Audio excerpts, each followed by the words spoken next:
On leur dit comme quoi le traitement antirétroviral est très efficace, qu'il est très bien toléré, qu'il y a certains effets secondaires, mais que ces effets secondaires ne doivent pas faire arrêter ce traitement et qu'ils ne doivent absolument pas hésiter à recourir à nos connaissances par rapport à ces effets secondaires. Donc, et puis, on leur explique très très bien que l'enfant, quand il pose des questions, il ne faut absolument pas lui mentir, il faut lui dire les choses clairement, il faut avoir un langage clair parce que c'est là où on va avoir une adhésion thérapeutique. Et il est important qu'on le voit au début très très très régulièrement. Et dans la structure donc à Marrakech, on a une très très bonne régularité de suivi par rapport à ces enfants vivant avec le VIH. Alors, par rapport à l'annonce de la maladie, là aussi, c'est quelque chose de très très délicat et on doit avoir donc l'art et le timing, le bon timing pour annoncer la maladie à l'enfant. Et bien entendu, vous savez très bien qu'un enfant, on le voit depuis l'âge néonatal jusqu'à l'âge de l'adolescent, parfois jusqu'à l'âge de 18 ans, ils refusent déjà de partir chez les adultes parce qu'ils s'attachent à leur pédiatre. Et donc, il faut vraiment trouver le bon moment pour leur annoncer leur maladie. Et déjà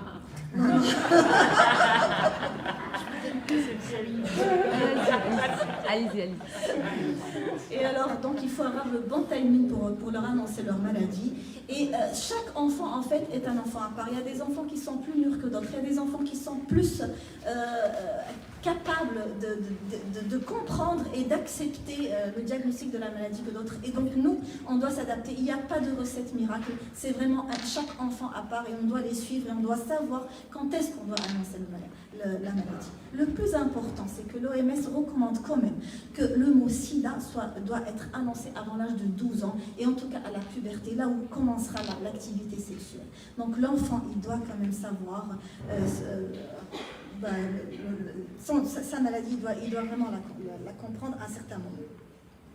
Comment annoncer la maladie? Il faut le faire dans une ambiance très calme. On ne doit pas le faire dans les couloirs comme...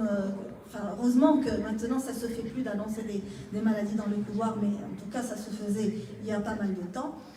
Dans un environnement très calme, pourquoi pas au cours des vacances où l'enfant a le temps de digérer l'annonce et préparer. Donc les parents, ils doivent toujours être avec nous au moment d'annoncer la maladie. Donc... voilà, je parlerai maintenant de la transmission, de la prévention de la transmission mère-enfant. Alors, cette prévention, malheureusement, elle est très très bien conduite actuellement, mais il y a encore des failles. Les failles sont surtout dans le dépistage du VIH, qui n'est pas encore généralisé. Et c'est ça tout le drame de la maladie.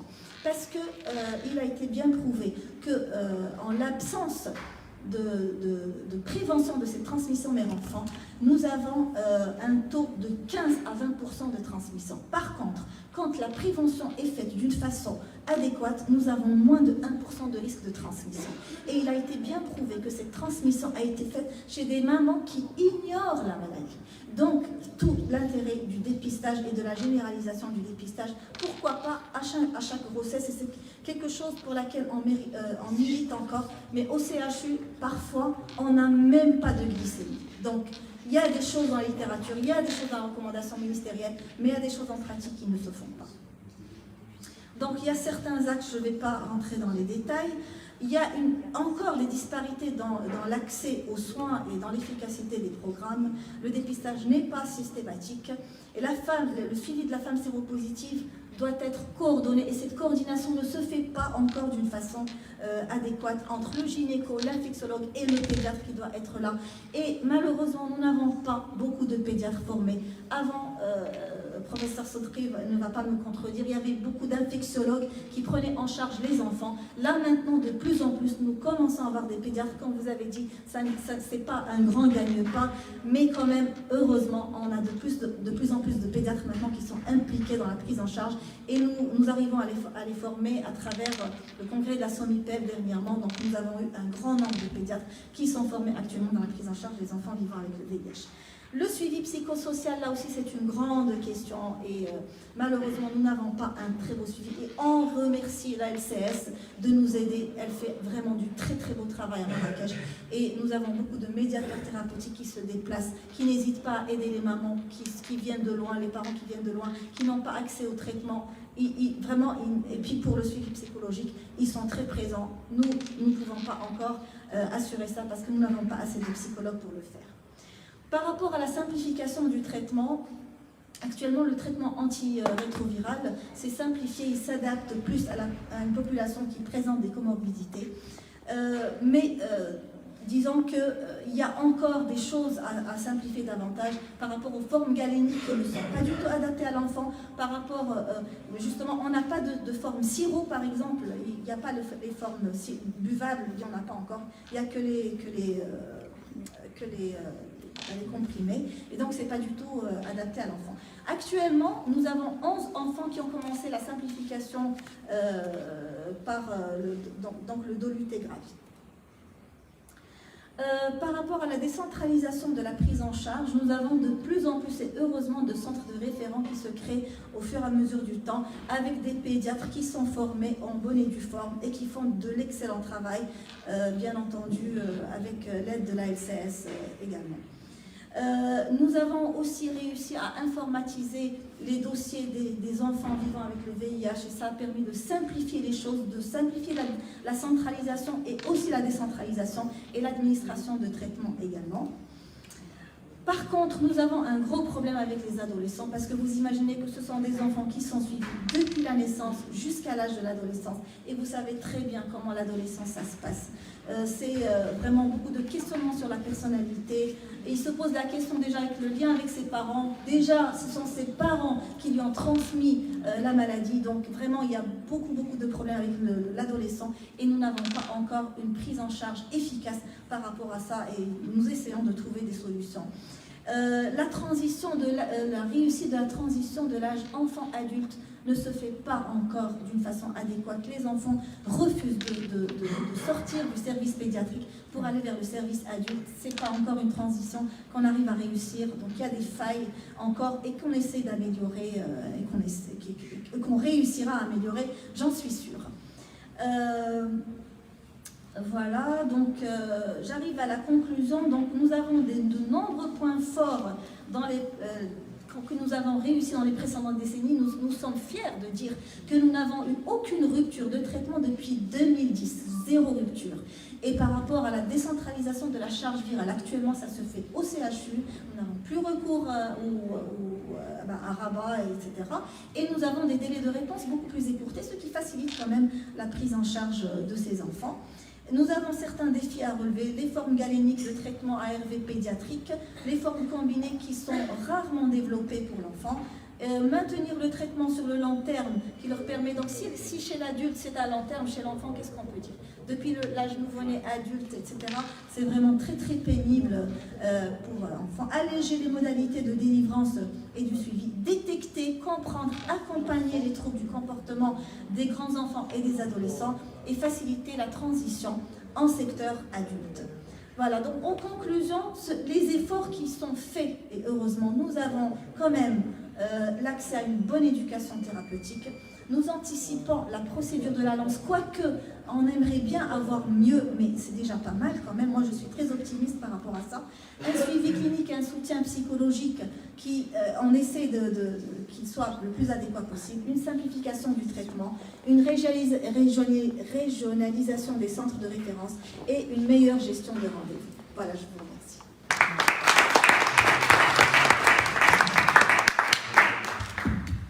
Merci beaucoup, Madame Dr Nadia Sledine, pour cette présentation. C'est vrai que ça donne aussi un autre versant voilà, des populations qui sont victimes de ce virus et de la difficulté aussi de prise en charge pour les enfants et les adolescents. Qu'on le s'occupe. Voilà, on le comprend vraiment et on le sent très bien. Merci beaucoup pour votre intervention. Je vais maintenant passer la parole à Laura Cinieri, qui est conseillère municipale déléguée à la santé à la ville de Saint-Étienne et qui représente ici aussi élus locaux contre le sida. Du coup, pour nous dire en termes d'action locale à la ville de Saint-Étienne, ce que vous mettez en place et comment vous accompagnez, ou la ville même, ou avec les acteurs avec lesquels vous travaillez. Bien, merci Abiba de nouveau pour cet accueil et puis pour participer à cette table ronde. Alors moi je ne mettrai pas de timer, mais en fait c'est plutôt bien. Je vais vous dire une chose, ne mettons pas de timer parce que nous sommes tous des passionnés. Et je crois que si on le mettait, personne ne le respecterait, parce que ici, nous avons un combat collectif qui est cette lutte contre le sida, et on pourrait en parler des heures, donc c'est bien de ne pas respecter les horaires finalement, je crois. Plus sérieusement, donc effectivement, vous avez enlevé, chers collègues, votre casquette municipale. Moi, je la remets. Je suis très fière de la voir aussi. Votre casquette médicale est très belle. Moi, j'ai laissé ma casquette infirmière. Donc, vous voyez, entre professionnels de santé, on se comprend très bien aussi. Je disais en préambule à quel point la France et le Maroc avaient de belles choses et faisaient de belles choses. Non seulement ce qu'on a entendu ce matin, ce qu'on entend aujourd'hui montre à quel point nos deux pays font de très belles choses. Et ça, je voulais le redire parce que moi, le Maroc, personnellement, c'est un pays que je connais peu, grâce à vous que je connais mieux et que j'ai encore envie de connaître davantage. Donc, merci à tous déjà pour ça. Je pense vraiment que ça mérite d'être souligné. On se souviendra de ça aussi. Alors maintenant, et là, je mets une casquette de chauvine puisque je viens de Saint-Étienne, ça vous l'aviez compris. Je suis élue municipale depuis 2 ans. J'ai cette chance, et c'était une chance parce qu'on peut parler de sujets qui nous touchent au cœur. Et pourquoi la santé est importante chez nous? Tout simplement parce que nous avons un maire, et là je tiens à lui rendre hommage, un maire qui, du coup, a une volonté politique sur la santé. Parce que, et là je suis assez claire là-dessus, s'il n'y a pas de volonté politique, il n'y a pas d'action derrière. Je suis très cash avec vous là-dessus parce que je le crois sincèrement. En 2014, quand Galbert Drigo a été élu à la ville de Saint-Étienne, il a voulu, par une rencontre qu'il a faite avec mon président, Jean-Luc Romero, s'engager contre le sida. Et Jean-Luc de lui dire, écoute, ta ville a qu'à être ville engagée contre le sida, il a dit chiche. Et du coup, il a signé. Il a signé, mais on pourrait dire, allez, Saint-Étienne est ville engagée contre le sida, et qu'est-ce qu'ils font à Saint-Étienne? Parce que c'est bien beau politiquement, une jolie photo, un label, et après. Et il est allé plus loin parce que c'est une vraie vision, une vraie démarche. C'est-à-dire que la ville est engagée contre le sida depuis 2014, soutient ces associations, et je veux leur rendre hommage, pas seulement celles de Saint-Étienne, mais toutes les associations, parce que c'est un engagement prenant, ce sont des bénévoles, c'est un travail fastidieux, pas simple, et nous sommes fiers de soutenir nos associations, mais parce que aussi nous mettons des budgets pour ces associations. Parce que des demandes, nous en avons plus que de budget à donner, soyons clairs. Et quels arbitrages donnons-nous? Et bien aujourd'hui, je le redis, s'il n'y a pas une volonté politique pour soutenir ces associations, il n'y a pas d'argent pour ces associations.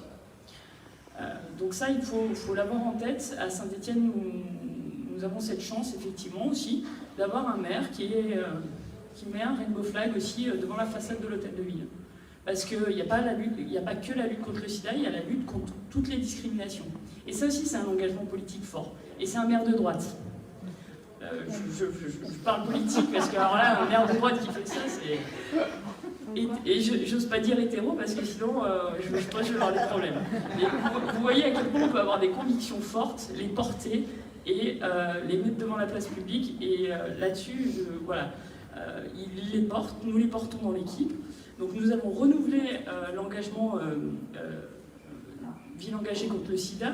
Et que faisons-nous concrètement? Parce que là, je ne suis pas venue vous faire un blabla politique, vous allez dire, elle est gentille, mais du coup, qu'est-ce qu'elle fait?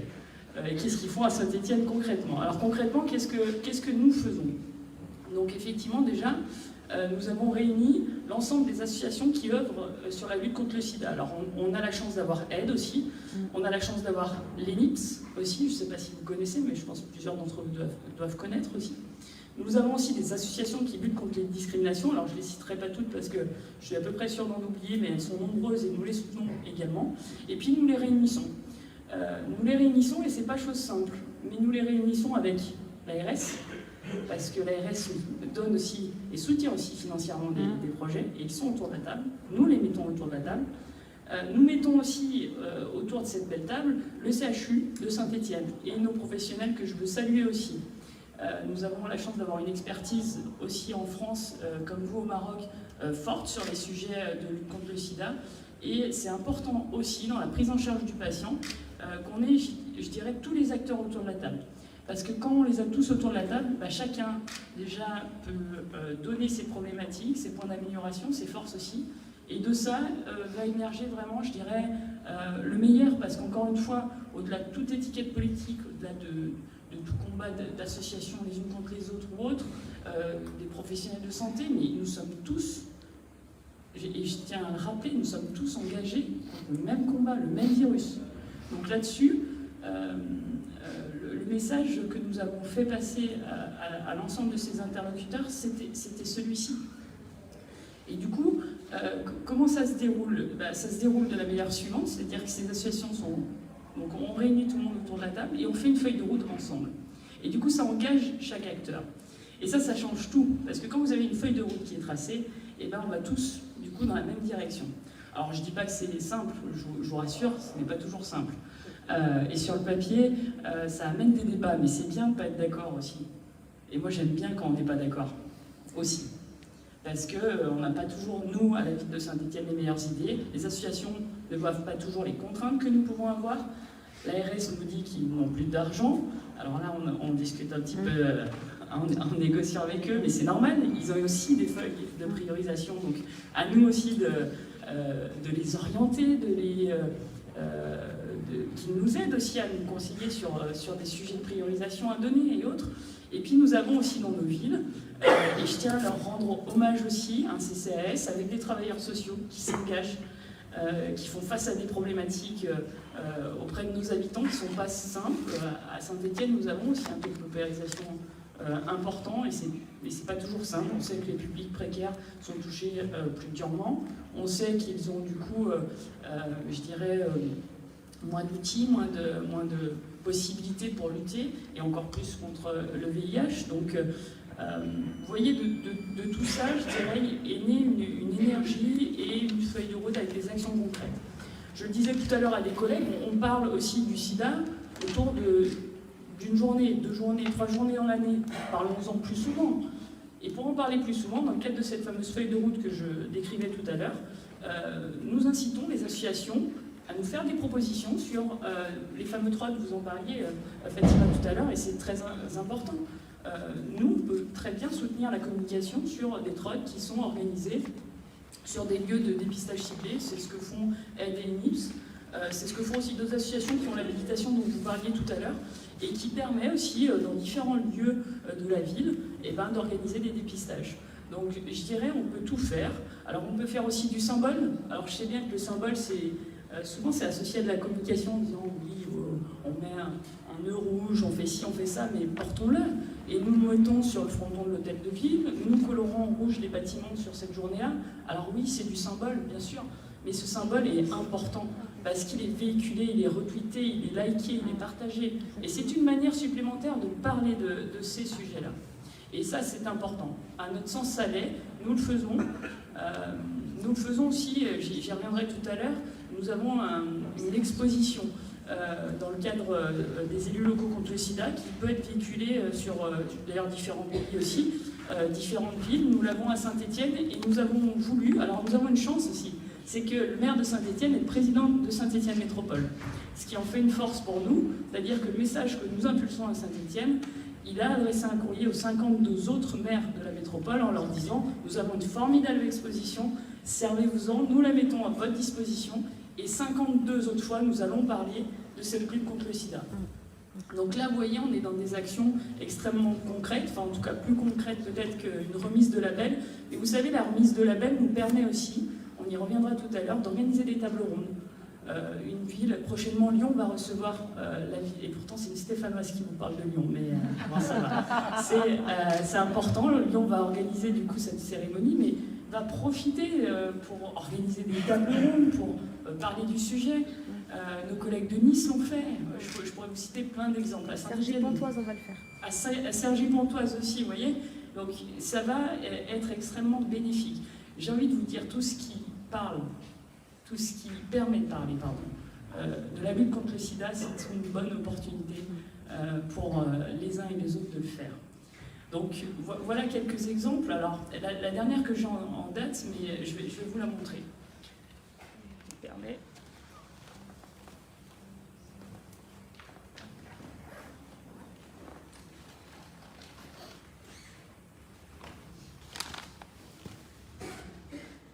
On parlait effectivement donc, des missions d'une collectivité. Dans les missions, et j'en terminerai là, dans les missions d'une collectivité, il y a les sujets de prévention. Parce que le régalien, alors on peut aussi très bien se dire, le régalien, c'est le gouvernement, c'est pas nous. Donc nous, du coup, on reste un petit peu en retrait, et puis on dit, c'est pas de notre faute, c'est le gouvernement, et qu'importe le président, hein, qu'il soit de droite, gauche, En Marche, etc., c'est pareil. Et ben non, les collectivités, on a un rôle. On a un rôle à prendre, et c'est notre rôle qui est dévolu, c'est la prévention. Et dans ce cadre-là, j'ai été particulièrement insistante en interne avec mon collègue adjoint à la santé, Patrick Michaud, auprès du maire de Saint-Étienne et de notre service communication pour avoir des outils aussi. Et là, pour le coup, il en faut de la communication, et de la bonne communication. Et aujourd'hui, on a un outil, on a un dispositif qui nous permet de lutter contre le sida, c'est le préservatif. Donc je vous rassure, je vais vous faire une démonstration, puisque tout le monde sait ce que c'est pour le coup. Mais par contre, vous voyez, eh ben, ce sont des dispositifs que nous mettons à disposition à la ville de Saint-Étienne, dans différents lieux, dans différentes soirées, pour expliquer aux jeunes qu'il faut se protéger, pour expliquer aux uns et aux autres qu'il faut le faire, etc. etc. Donc ces distributions, elles ont lieu à plusieurs endroits, par les associations, directement par la ville, sur des différents stands. Alors, ça ne mange pas de pain, mais je vous assure, si tout le monde prend cette dynamique-là, et ben peut-être qu'effectivement, on aura, je dirais, participé déjà à éviter de nouvelles contaminations. Voilà, et j'en terminerai là. Je vous remercie de votre attention.